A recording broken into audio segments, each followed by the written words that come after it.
In 1+1 this week, Food for Thought, exploring the minds of three international greats, human rights lawyer Geoffrey Robertson, chef Rene Redzepi and wine expert Jancis Robinson.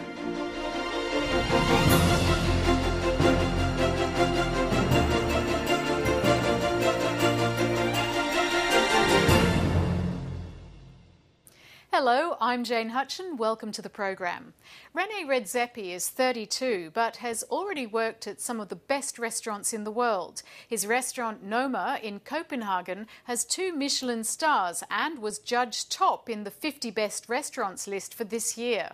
Noma is a locavore restaurant sourcing all ingredients from Denmark or close neighbours. Rene Redzepi is part of Sydney's Crave International Food Festival, and a warning, this interview will make you hungry. Rene Redzepi, welcome to 1+1. For the benefit of the Australian audience, can you describe what North Atlantic cuisine is all about? That's a big question.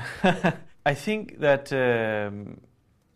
the cuisine that we do at a restaurant, the North Atlantic Nordic cuisine, is, as far as we know right now, because we are not on the finish line yet, is a cuisine that has some type of pact with nature, first of all, which means that that we work very extensively with the nature, with seasonality, with the people growing nature and harvesting in nature. That's the starting point of everything that we do. And I would also say that that's one of the unique characters of our region in general, that we have a big and vast nature ready to be explored and to be harvested. When I think of Nordic food or North Atlantic food, I think a lot about pickled herring, fermented fish, salads, crisp breads. Are those the kind of things that go into your dishes? It's a part of it, for sure, but as such, we're not a traditional cuisine, and I don't believe that you can somehow create something new by updating something classical.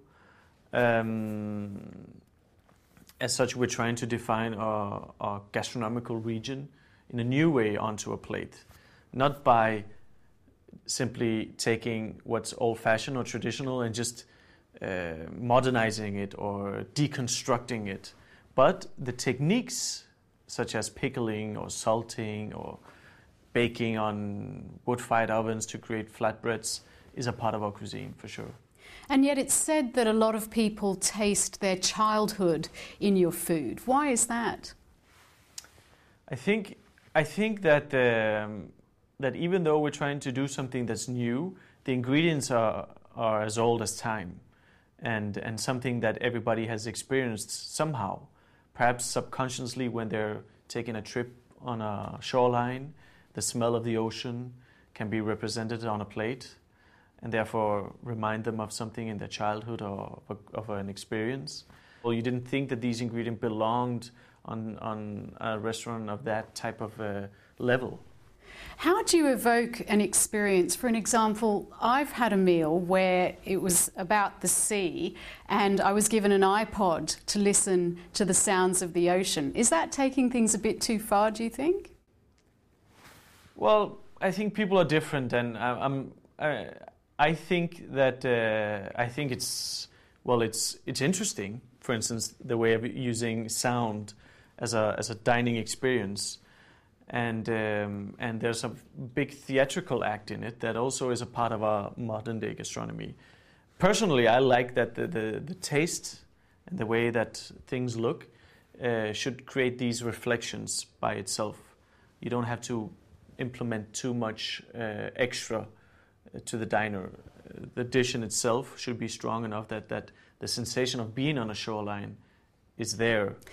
How much of an issue is sustainability for you? Because, as you say, you use the local products, the natural products, but a lot of these are products that are also dying out, like the fish in the sea, for example. How much does that concern you?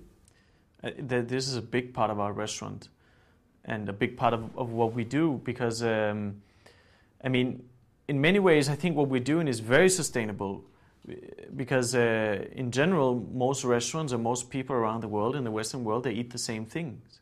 Here we're talking about diversity, about using everything there is, and going into depth with seasonality in a much broader way and looking at every single ingredient. And also, I mean, to answer the fish questions, for instance, we would never use items or ingredients that are considered endangered or just reaching that level. Now, I've heard that you have a Saturday brainstorming session in your restaurants where you get the chefs to cook for the patrons who are remaining late on at night. Tell me how that evolved and what is that supposed to achieve? Well, first of all, the idea started that we cook for each other. That head chef is to create a dish every Saturday night that everybody else tastes and criticizes. And this is for the simple fact that I feel that a lot of chefs, professional chefs, they're more like robots. A very good housewife is a better cook, essentially, because these professional chefs, they just follow a format, a recipe. And when they ask themselves what it is that they like about food, they have difficulties in actually finding it. I find that incredible that you say that. So basically people are following a pattern. They're following a format, a recipe, that's it. Whereas a housewife or whatever every day cooks for somebody, you know, for health or for your children and so on and so on. And there's a whole purpose to it. By doing this, you ask the chef to put a piece of themselves onto a plate.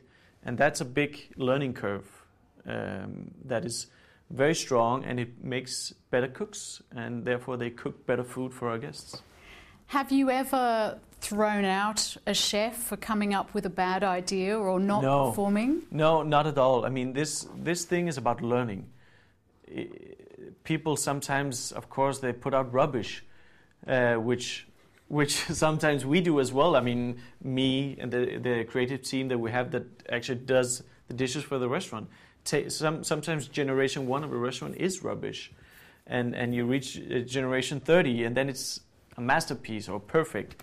So this is the process is what's interesting, not the finished end result, and therefore I encourage people to make mistakes. I've read that you need 100 pats on the back to eclipse a single shake of the head. What's that about? Are you a bit fragile perhaps when you're criticised, or you just like accolades? I think this is a general chef problem. The fact that you're cooking all the time, minute by minute, the product changes and you have to constantly cook it. And therefore, and it's also a very personal act. It's your food. A lot of people believe that their opinion on food is the absolute truth. Therefore, the criticism is quite strong always. And you tend to take that much more in and perhaps go home and think about that rather than the 10 people that said it was great. People can get very, very passionate about their food and also, as you've suggested, very disappointed when they don't like something. How does it feel to be considered the best restaurant in the world? No, it's of course it's surreal because, I mean, as such, we all know that the best restaurant as such cannot exist because it's a very subjective taste. I, for instance, don't like purple. You're wearing a purple shirt, you like purple. I'm sorry. Yeah. No, but I would never wear purple myself. And that's the same thing with food. So keeping that in mind, we deal with it quite good. And but of course we're proud that there is a lot of people out there that are thinking that our restaurant is quite important and it has something to say at this given time of the world. Finally, your father was from Macedonia. I believe your mother is Danish. Yeah. What's the difference in the way those two cultures view food? There's a very, very, very significant and huge big difference because back then, of course, Macedonia was a part of Yugoslavia, and it was an extremely rural society. For instance, there was no refrigerators. The electricity there was the light, and the whole dining experience was so much different and so much more. I would almost call it real than what it was in Denmark, where people sit down, they eat one course. Especially in the 80s, 90s, it was probably most likely microwaved. Whereas there, the whole day was about cooking, because you had to take care of everything. Harvest, if you wanted an animal, you slaughtered the animal. So the whole day was kind of set up towards the different meals. And there was a whole different interaction between the family members, a much bigger conversation than in Denmark. And that's one of the major factors, I would say. In a way, it was a bit, people considered it a bit backwards, but there was some beauty in it. The fact that you spend a lot of time with each other. It's been a real pleasure talking to you, Rene Redzepi. Thank you so much. Thank you. Jancis Robinson is one of the world's leading authorities on wine, and as a master of wine, she's in an elite group of fewer than 300 people. She's been writing about the noble grape since the mid-1970s, and one of her favourite tasting terms is confident. Well, the robust Ms. Robinson has a cheeky side with some earthy flashes, and she's talking to our full-bodied Europe correspondent, Philip Williams. Welcome to 1+1. Thank you. How does it feel to be one of the most feared women in the country? I don't think I'm feared. I really don't think I'm feared. It's a very nice idea. No, I'm the gentle one, and I don't believe that I believe that what I say about a wine just happens to be my point of view. Now, it's got a reputation in some circles as being a pretty snooty sort of business. You really rail against that part, yes, don't you? And I think it's a slightly outdated view of the wine world, that it's snobbish. I mean, you've seen wine people in Australia. They're not snobbish, are they? The people who get wine a bad name are not the people inside the world of wine. They're people on the fringes of wine who use wine as a kind of social crutch and pretend to their friends or claim to their friends that they know an awful lot about it.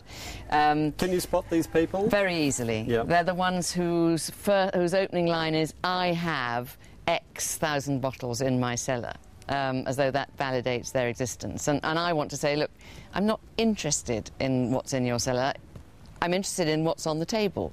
Is a classic bottle to be drunk or to be kept? Oh, it depends how old it is. I mean, it is a shame to spend an awful lot on a wine that's going to improve with age and drink it too early. You've wasted your money, really. You should have bought a simpler wine that doesn't need aging. On the other hand, it's my contention that more wine is probably drunk too old than too young. Now, Australia, of course, has had an enormous influence on the way people in the UK drink wine, in fact, and the way wine is marketed in Europe. And yet, we're in the doldrums. We can't sell the stuff as we used to. What's gone wrong? In the UK, I think the problem has been that the Australian wine industry, concentrated too much on the supermarkets, which in this country means basically 4 wine buyers. More and more of the supermarkets like to bring their wine in bulk because they shave the pennies off that way. So the brand owner has lost a lot of control of the sort of wine the Australian wine that's being sold in this country. And unfortunately, the Australian wine business didn't invest enough in establishing a distribution network for the really good stuff. There was possibly a little bit too much emphasis on, God, aren't we technically brilliant, rather than haven't we got a wonderful story to tell. So I've spent a lot of time telling my fellow Europeans, for instance, that Australian wine can be as artisanal as, the French peasants' stuff made, on a little farm up a lane. There's a widespread assumption outside Australia that all Australian wine is made in a sort of huge car factory, like industrial style. Yeah. Of course, there is a problem with the currency. Australian dollar's been relatively high. The economy here is not doing well. That's true, but difficult times. It hasn't stopped